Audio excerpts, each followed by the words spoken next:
I love this concept of calibration. It's new. I love that you bring something new every time. A couple days ago, I was listening. You ask for something new every time. For sure, and I definitely do. A couple days ago, I was listening. You put it in the vortex. You did. You and your life has put it in the vortex. Absolutely. Yeah. We just got there first because we have no resistance. When you ask for something that has never been before, it comes instantly to us in terms of our knowing, because we have nothing that resists it. And so when you ask for it, it is, as far as we are concerned. So we're right there, holding the frequency of that, broadcasting the frequency of that, making it possible for you to calibrate to the frequency of that. You got that? So when you're at this place of things going really, really well, and the fine-tuning that you want to make is almost more subtle, perhaps? Why would you want to do that? Why would I want to? Why would you want more? Or why would you want to fine-tune more? What's your motive in that? So, for instance, these particular project that I'm working on, there's so much of it that's happening, and But our question is, what is the motivation for your calibration? Is it for greater accomplishment, or is it for the resonance of calibration? This is a trick question. But isn't the accomplishment, to a certain extent, the proof of the calibration? It is. But if you're looking for the manifestation, it often screws up your calibration, because when you look for something that isn't, now you're out of sync. But if instead you're enjoying the feeling of syncing up, and you have knowledge of what that syncing up will lead to, but the motive is not what it leads to, the motive is how it feels, now you've got it. And the way we tease you into being willing to accept that is, you're not ever going to get it done. Your inner being is always going to be a beat ahead of you, because you're always going to be launching a new rocket. And so if you want to be all caught up, you're not ever going to be all caught up. There's always going to be something new for you to calibrate to. So let's make a statement to the universe. Let's be thankful to the universe. Let's shout to the universe this understanding that we just found. I never will be done, and I like it that way, because calibration is my life. Calibration is my joy. Calibration is my quest. Calibration is the joyful expansion that is my eternal nature. Not accomplishing something. You're not a creator of stuff. You are an active creator. It's the creating that rings your bells, not the creation. But if you didn't have the idea of the creation, you wouldn't do the creating. But it's the creating that reads your bells, not the creation. But the creation is a good thing, because it's a bouncing off place to more creating. But it's not the next creation that is ringing your bells. It's the creation that is ringing your bells, because you are a creator. Whew. I'm going to have to re-listen to that. My thing... Well, it's the difference between a noun and a verb. In other words, you're not the noun, you're the verb. You're the becomer. You're the beinger. You're the becoming more. You're the eternaler. So the other day I was in the recording studio, because I make music, and it's kind of the direction I'm going more and more and more. Speaking of creating, because that's actual... We have a question for you. Yes. Why do you make more music? There's plenty of good music. It's more fun. You know, the 40s and the 50s, that was good music. Oh, it was good music. 60s and 70s too. We recommend that you just listen to the 40s and 50s. What's wrong with you? Why are you trying to create more music? Are you selfish? Are you so greedy that you can't be satisfied with the music that has been created? Because it's inside me, I've got to create more. Why? Because it's so fun. Because creating is fun. Because the evolution of things is fun. And why do you think it feels fun? Because your inner being is in a constant state of becoming. And if you don't move in the direction of someone who you caused to be in a constant state of becoming, when that gap starts to widen a little bit, you get uneasy. Exactly. Yeah. That was really important to hear.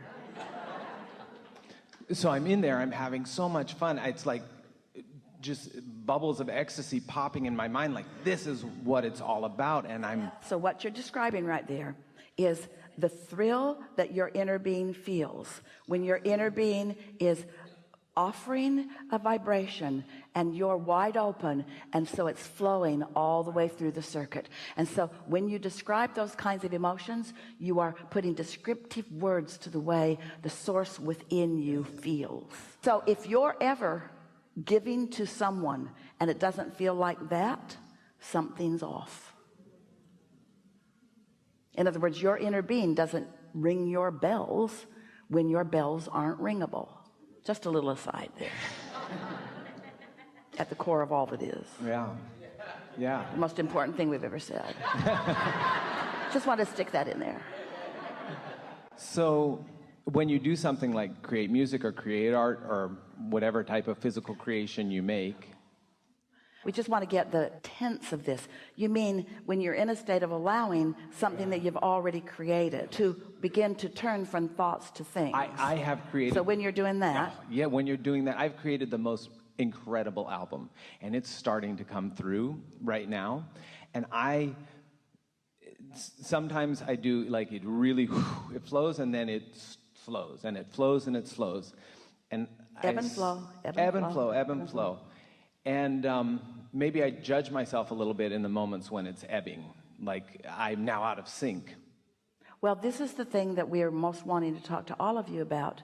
Let that slow down be okay. Step 1 is ask. Step 2 is source answers. Step 3 is you let it in. So it's all right. When you get to step 4, you're mastered the letting it in. And when you get to step 5, you're not mad when you're ebbing. You understand that it's part of the process. You would wear yourselves out. Your physical bodies cannot contain the frequency of source. You're an ebber and a flower. You're a step 1er and a step 3er, a step 1er and a step 3er. And both are good, both are important. And when you get to the place where you feel good in contemplation, when you feel good in consideration, when you feel good in speculation, when it's juicy to think about something, when you don't assume that you're thinking about it as a step back, but you're actually enjoying the process. That'd be like an artist going to a palette of paints and being frantic to get that paint on the canvas instead of building the picture with a background and a blending and a deciding as you go along. If you wanted it to be the other way, you just take a picture and stick it up there. So in the moments of ebbing, say for instance, like I was this past few days ago in the studio having the time of my life, and then realizing, okay, maybe it's going to be 2 weeks before I'm back in. All right, stop there for a minute. Yes. So what's that feel like? It feels like I wouldn't deprivation of what I want. I have to go do other stuff that I don't want to do, and I don't get to do this thing that I do want to do. So what's the feeling? Time shortage consciousness? Perhaps, yeah. Bondage? Not bondage. Time shortage, and even frustration feels too strong. But it's a feeling of, deprivation from where I really want to be. What's the difference between that and bondage?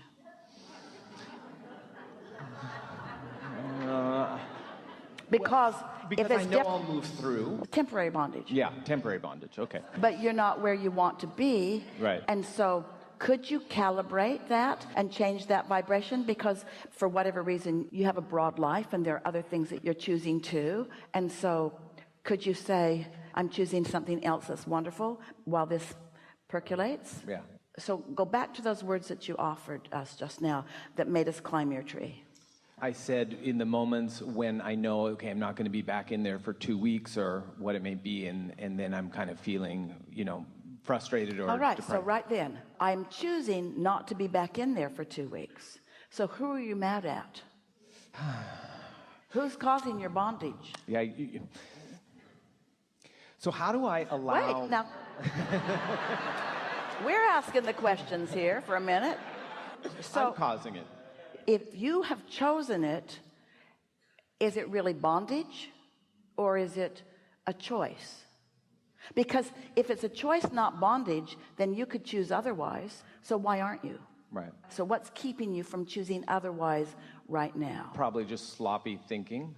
Well, maybe, but it's based on past experience. It's based on believing that I can do this much. You know what it's based on? It's based on believing that it's the action that you're talking about, not the flow of thought, not the flow of vibration. So could you be experiencing other things and still allowing thoughts to flow? Stay with us. Turning thoughts to things.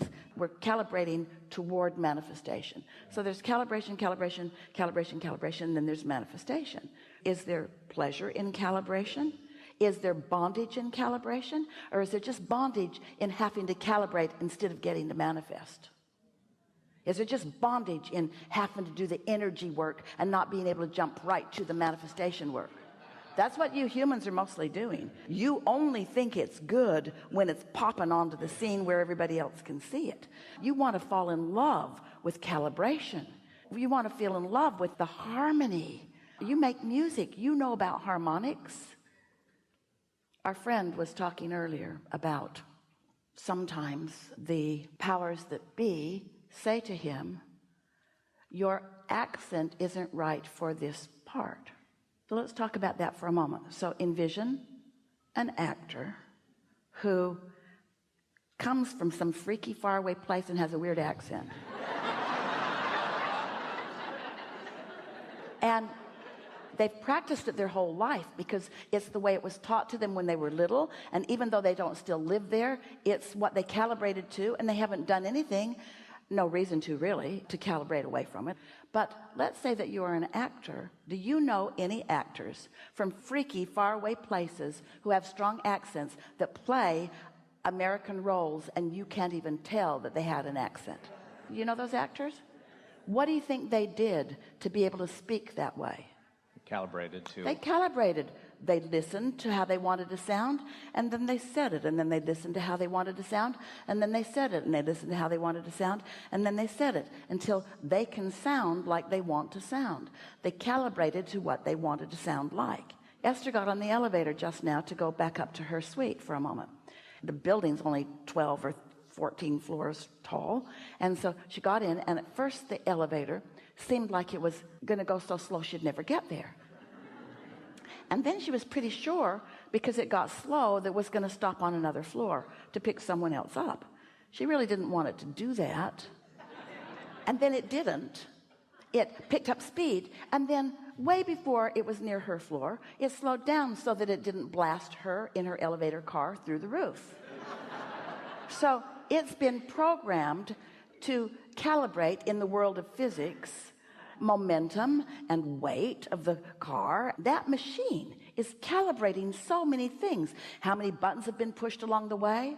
What's the proper speed for this weight of this car to move up this elevator shaft? Esther just thought, I would so like to talk to the engineers that calibrate this elevator and all the things that they are taking into consideration. Esther has a new house, and it has an elevator in it. It's only a 2-story house, but she has a lot of luggage, and they call it luggage for a reason, because she's lugging it around everywhere she goes. And so she pushes her button, and it goes really slow, and she goes floor 1, floor 2, floor 3. She pretends like it's a 20-story building.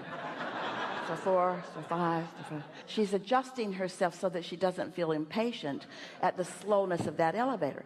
But that elevator is engineered for this calibration. That elevator, with that short of a distance, cannot go as fast. If that elevator, only going 1 floor, went as fast as the one she gets in most hotels that are going 20 stories, she would go through the roof. In other words, it's properly calibrated. And everything that your inner being is about, it's perfectly calibrated. If you can get in sync with that, you'll have a nice flow everywhere you go.